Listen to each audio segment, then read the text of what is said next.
मुल्क शाम का एक यहूदी ईस मक्का से कुछ फासले पर रहता था। वह जब भी किसी काम से मक्का आता, वहां के लोगों से मिलता तो उनसे कहता, बहुत करीब के जमाने में तुम्हारे दरमियान एक बच्चा पैदा होगा। सारा अरब उसके रास्ते पर चलेगा, उसके सामने जलील और पस्त हो जाएगा। वह अजम और उसके शहरों का भी मालिक हो जाएगा। यही उसका जमाना है। जो उसकी नुबुव्वत के जमाने को पाएगा और उसकी पैरवी करेगा, वह अपने मकसद में कामयाब होगा। जिस खैर और भलाई की वह उम्मीद करता है, वह उसको हासिल होगी, और जो शख्स उसकी नुबुव्वत का जमाना पाएगा मगर उसकी मुखालफत करेगा, वह अपने मकसद और आरजुओं में नाकाम होगा। मक्का में जो भी बच्चा पैदा होता, वह यहूदी उस बच्चे के बारे में तहकीक करता और कहता, अभी वह बच्चा पैदा नहीं हुआ। आखिर जब नबी करीम सल्लल्लाहु अलैहि वसल्लम इस दुनिया में तशरीफ लाए, तो अब्दुल मुत्तलिब अपने घर से निकलकर उस यहूदी के पास पहुंचे। उसकी इबादतगाह के दरवाजे पर पहुंचकर उन्होंने आवाज दी। ईस ने पूछा, कौन है? उन्होंने अपना नाम बताया। फिर उससे पूछा, तुम इस बच्चे के बारे में क्या कहते हो? उसने उन्हें देखा, फिर बोला, हां, तुम ही उसके बाप हो सकते हो।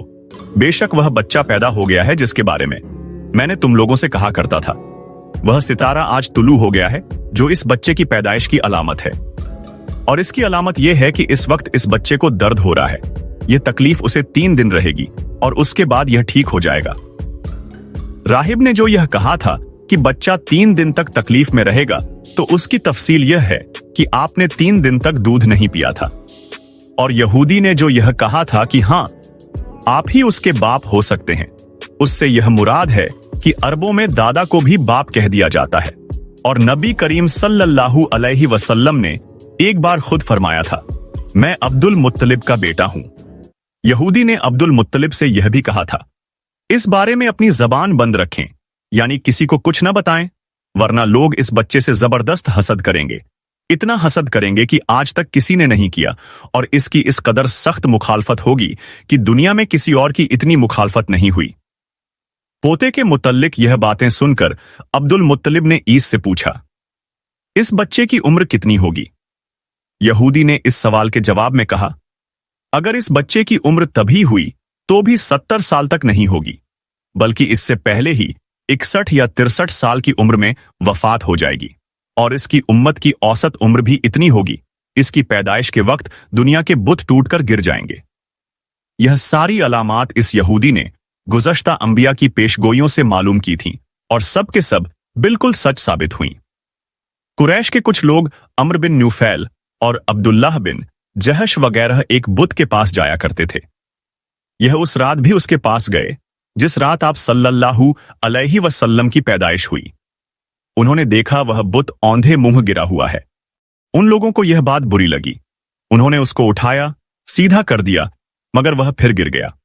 उन्होंने फिर उसको सीधा किया, वह फिर उलटा हो गया। उन लोगों को बहुत हैरत हुई, यह बात बहुत अजीब लगी। तब उस बुत से आवाज निकली, यह एक ऐसे बच्चे की पैदाइश की खबर है जिसके नूर से मशरिक और मगरिब में जमीन के तमाम गोशे मुनव्वर हो गए हैं। बुत से निकलने वाली आवाज ने उन्हें और ज्यादा हैरतज़दा कर दिया। इसके अलावा एक वाकया यह पेश आया कि ईरान के शहनशाह किसरा नौशीरवां का महल हिलने लगा और उसमें शिगाफ पड़ गए। नौशीरवां का यह महल निहायत मजबूत था, बड़े बड़े पत्थरों और चूने से तामीर किया गया था। इस वाकये से पूरी सल्तनत में दहशत फैल गई। शिगाफ पड़ने से खौफनाक आवाज भी निकली थी। महल के 14 कंगूरे टूटकर नीचे आ गिरे थे। आपकी पैदाइश पर एक वाकया यह पेश आया कि फारस के तमाम आतिशकदों की वह आग बुझ गई जिसकी वह लोग पूजा करते थे और इसको बुझने नहीं देते थे, लेकिन इस रात में एक ही वक्त में तमाम के तमाम आतिशकदों की आग आनन फानन बुझ गई। आग के पूजने वालों में रोना पीटना मच गया। किसरा को यह तमाम इत्तलात मिली तो उसने एक काहिन को बुलाया। उसने अपने महल में शिगाफ पड़ने और आतिशकदों की आग बुझने के वाकयात उसे सुनाकर पूछा, आखिर ऐसा क्यों हो रहा है? वह काहिन खुद तो जवाब न दे सका, ताहम उसने कहा, इन सवालात के जवाबात मेरा मामू दे सकता है, उसका नाम सतीह है। नौशीरवां ने कहा, ठीक है, तुम जाकर इन सवालात के जवाबात लाओ। वह गया, सतीह से मिला, उसे यह वाकयात सुनाए। उसने सुनकर कहा, एक असा वाले नबी जाहिर होंगे जो अरब और शाम पर छा जाएंगे, और जो कुछ होने वाला है होकर रहेगा। उसने यह जवाब किसरा को बताया। उस वक्त तक किसरा ने दूसरे काहिनों से भी मालूमात हासिल कर ली थीं। चुनांचे यह सुनकर उसने कहा, तब फिर अभी वह वक्त आने में देर है, यानी उनका गलबा मेरे बाद होगा। पैदाइश के 7वें दिन अब्दुल मुत्तलिब ने आपका अकीका किया और नाम मोहम्मद रखा। अरबों में इससे पहले यह नाम किसी का नहीं रखा गया था। कुरैश को यह नाम अजीब सा लगा। चुनांचे कुछ लोगों ने अब्दुल मुत्तलिब से कहा, ऐ अब्दुल मुत्तलिब, क्या वजह है कि तुमने इस बच्चे का नाम इसके बाप दादा के नाम पर नहीं रखा, बल्कि मोहम्मद रखा है, और यह नाम न तुम्हारे बाप दादा में से किसी का है, न तुम्हारी कौम में से किसी का है। अब्दुल मुत्तलिब ने उन्हें जवाब दिया, मेरी तमन्ना है कि आसमानों में अल्लाह ताला इस बच्चे की तारीफ फरमाए और जमीन पर लोग इसकी तारीफ करें। मोहम्मद के माने हैं जिसकी बहुत ज्यादा तारीफ की जाए। इसी तरह वालिदा की तरफ से आपका नाम अहमद रखा गया। अहमद नाम भी इससे पहले किसी का नहीं रखा गया था। मतलब यह कि इन दोनों नामों की अल्लाह ताला ने हिफाजत की और कोई भी यह नाम न रख सका। अहमद का मतलब है सबसे ज्यादा तारीफ करने वाला। अल्लामा सुहैली ने लिखा है, आप अहमद पहले हैं और मोहम्मद बाद में, यानी आपकी तारीफ दूसरों ने बाद में की। इससे पहले आपकी शान यह है कि आप अल्लाह ताला की सबसे ज्यादा हम्द व सना करने वाले हैं। पुरानी किताबों में आपका नाम अहमद जिक्र किया गया है। अपनी वालिदा के बाद आपने सबसे पहले सुवैबा का दूध पिया। सुवैबा नबी करीम सल्लल्लाहु अलैहि वसल्लम के चचा अब्बू लहब की बांदी थीं। उनको अब्बू लहब ने आपकी पैदाइश की खुशी में आजाद कर दिया था। सुवैबा ने आपको चंद दिन तक दूध पिलाया। इन्हीं दिनों सुवैबा के यहां अपना बेटा पैदा हुआ था। आपकी वालिदा ने आपको सिर्फ 9 दिन तक दूध पिलाया। उनके बाद सुवैबा ने पिलाया। फिर दूध पिलाने की बारी हजरत हलीमा सादिया रज़ियल्लाहु अन्हा की आई। हजरत हलीमा सादिया रज़ियल्लाहु अन्हा अपनी बस्ती से रवाना हुई। उनके साथ उनका दूध पीता बच्चा और शौहर भी थे। हजरत हलीमा सादिया रज़ियल्लाहु अन्हा दूसरी औरतों के बाद मक्का में दाखिल हुईं। उनका खच्चर बहुत कमजोर और मरियल था। उनके साथ उनकी कमजोर और बूढ़ी ऊंटनी थी। वह बहुत आहिस्ता चलती थी। उनकी वजह से हलीमा रज़ियल्लाहु अन्हा काफिले से बहुत पीछे रह जाती थीं। इस वक्त भी ऐसा ही हुआ। वह सबसे आखिर में मक्का में दाखिल हुई। इस जमाने में अरब का दस्तूर यह था कि जब उनके यहां कोई बच्चा होता तो वह देहात से आने वाली दाइयों के हवाले कर देते थे, ताकि देहात में बच्चे की नशोनुमा बेहतर हो और वह खालिस अरबी जबान सीख सके। दाइयों का काफिला मक्का में दाखिल हुआ। उन्होंने उन घरों की तलाश शुरू की जिनमें बच्चे पैदा हुए थे। इस तरह बहुत सी दाइयां जनाब अब्द अल मुत्तलिब के घर भी आईं। नबी करीम सल्लल्लाहु अलैहि वसल्लम को देखा, लेकिन जब उन्हें मालूम हुआ कि यह बच्चा तो यतीम पैदा हुआ है, तो इस ख्याल से छोड़कर आगे बढ़ गईं कि यतीम बच्चे के घराने से उन्हें क्या मिलेगा। इस तरह दाइयां आती रहीं, जाती रहीं। किसी ने आपको दूध पिलाना मंजूर न किया, और करती भी कैसे? यह सादत तो हजरत हलीमा की हिस्से में आनी था। जब हलीमा मक्का पहुंची तो उन्हें मालूम हुआ सब औरतों को कोई न कोई बच्चा मिल गया है, और अब सिर्फ वह बगैर बच्चे के रह गई हैं, और अब कोई बच्चा बाकी नहीं बचा। हाँ, एक यतीम बच्चा जरूर बाकी है जिसे दूसरी औरतें छोड़ गई हैं। हलीमा सादिया ने अपने शौहर अब्दुल्लाह इब्न हारिस से कहा, खुदा की कसम, मुझे यह बात बहुत नागवार गुजर रही है कि मैं बच्चे के बगैर जाऊं, दूसरी सब औरतें बच्चे लेकर जाएं। यह मुझे ताने देंगे, इसलिए क्यों ना हम इसी यतीम बच्चे को ले लें। अब्दुल्लाह बिन हारिस बोले, कोई हरज नहीं, हो सकता है अल्लाह इसी बच्चे के जरिए हमें खैर और बरकत अता फरमा दें। चुनांचे हजरत हलीमा सादिया रज़ियल्लाहु अन्हा अब्दुल मुत्तलिब के घर गईं। जनाब अब्दुल मुत्तलिब और हजरत आमिना ने उन्हें खुश आमदीद कहा। फिर आमिना उन्हें बच्चे के पास ले आईं। आप उस वक्त एक ऊनी चादर में लिपटे हुए थे। वह चादर सफेद रंग की थी। आपके नीचे एक सब्ज रंग का रेशमी कपड़ा था। आप सीधे लेटे हुए थे। आपके सांस की आवाज के साथ मुश्क की सी खुशबू निकलकर फैल रही थी। हलीमा सादिया रज़ियल्लाहु अन्हा आपके हुस्न व जमाल को देखकर हैरत ज़्यादा रह गईं। आप उस वक्त सोए हुए थे, उन्होंने जगाना मुनासिब न समझा। लेकिन जूं ही उन्होंने प्यार से अपना हाथ आपके सीने पर रखा, आप मुस्कुरा दिए और आंखें खोलकर उनकी तरफ देखने लगे। हजरत हलीमा सादिया रजी अल्लाहु अन्हा फरमाती हैं, मैंने देखा आपकी आंखों से एक नूर निकला जो आसमान तक पहुंच गया। मैंने आपको गोद में उठाकर आपकी दोनों आंखों के दरमियानी जगह पर प्यार किया। फिर मैंने आपकी वालिदा और अब्दुल मुत्तलिब से इजाजत चाही, बच्चे के लिए काफिले में आई। मैंने आपको दूध पिलाने के लिए गोद में लिटाया तो आप दाईं तरफ से दूध पीने लगे। पहले मैंने बाईं तरफ से दूध पिलाना चाहा, लेकिन आपने उस तरफ से दूध न पिया। दाईं तरफ से आप फौरन दूध पीने लगे। बाद में भी आपकी यही आदत रही, आप सिर्फ दाईं तरफ से दूध पीते रहे।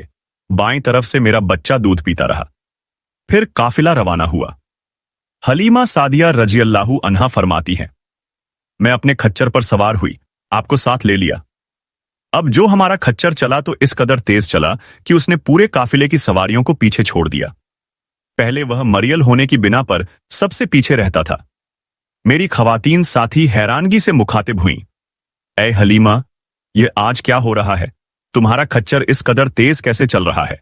क्या यह वही खच्चर है जिस पर तुम आई थीं और जिसके लिए एक एक कदम उठाना मुश्किल था? तुम जवाब में मैं उनसे कहा, बेशक यह वही खच्चर है, अल्लाह की कसम, इसका मुआमला अजीब है। फिर यह लोग बनु साद की बस्ती पहुंच गए। उन दिनों यह इलाका खुश्क और कहत ज्यादा था। हलीमा सादिया रज़ी अल्लाहु अन्हा फरमाती हैं, इस शाम जब हमारी बकरियां चरकर वापस आईं तो उनके थन दूध से भरे थे, जबकि इससे पहले ऐसा नहीं था। उनमें से दूध बहुत कम और बहुत मुश्किल से निकलता था। हमने उस दिन अपनी बकरियों का दूध दूहा तो हमारे सारे बर्तन भर गए और हमने जान लिया कि यह सारी बरकत इस बच्चे की वजह से है।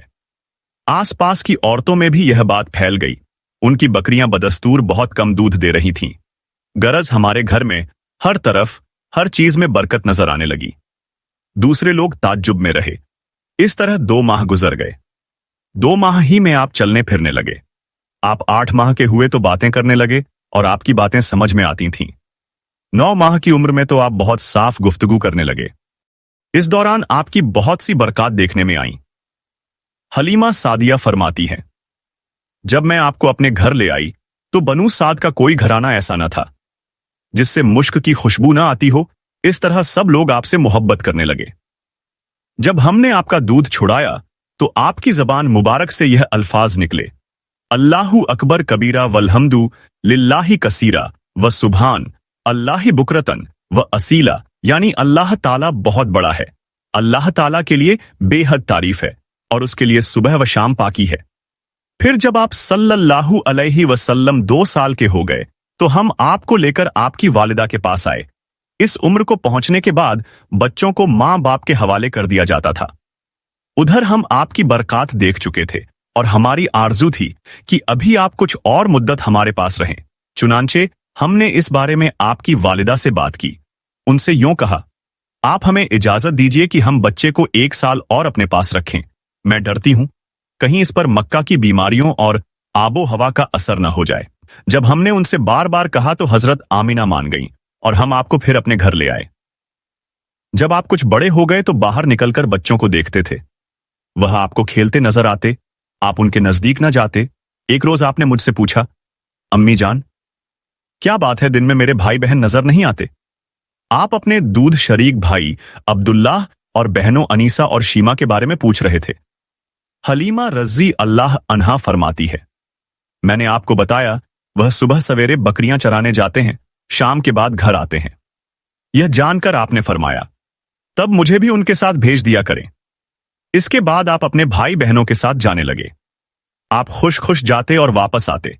ऐसे में एक दिन मेरे बच्चे खौफजदा अंदाज में दौड़ते हुए आए और घबराकर बोले, अम्मी जान जल्दी चलिए वरना भाई मोहम्मद सल्लल्लाहु अलैहि वसल्लम खत्म हो जाएंगे। इबाद, ये सुनकर हमारे तो होश उड़ गए। दौड़कर वहां पहुंचे। हमने आपको देखा, आप खड़े हुए थे, रंग उड़ा हुआ था, चेहरे पर जर्दी छाई हुई थी। और ये इसलिए नहीं था कि आपको सीना चाक किए जाने से कोई तकलीफ हुई थी, बल्कि उन फरिश्तों को देखकर आपकी हालत हुई थी। हलीमा सादिया रजी अल्लाह अन्हा फरमाती हैं, हमने आपसे पूछा, क्या हुआ था? आपने बताया, मेरे पास 2 आदमी आए थे, वह सफेद कपड़े पहने हुए थे। वह दोनों हजरत जिब्राइल और हजरत मिकाइल सलाम थे। उन दोनों में से एक ने कहा, क्या ये वही हैं? दूसरे ने जवाब दिया, हां ये वही हैं। फिर वह दोनों मेरे करीब आए, मुझे पकड़ा और लिटा दिया। इसके बाद उन्होंने मेरा पेट चाक किया और उसमें से कोई चीज तलाश करने लगे। आखिर उन्हें वह चीज मिल गई और उन्होंने उसे बाहर निकालकर फेंक दिया। मैं नहीं जानता वह क्या चीज थी। इस चीज के बारे में दूसरी रिवायतों में यह वजाहत मिलती है कि वह सियाह रंग का एक दाना सा था। यह इंसान के जिस्म में शैतान का घर होता है और शैतान इंसान के बदन में यहीं से असरात डालता है। हलीमा सादिया रजी अल्लाह अन्हा फरमाती हैं, फिर हम आपको घर ले आए।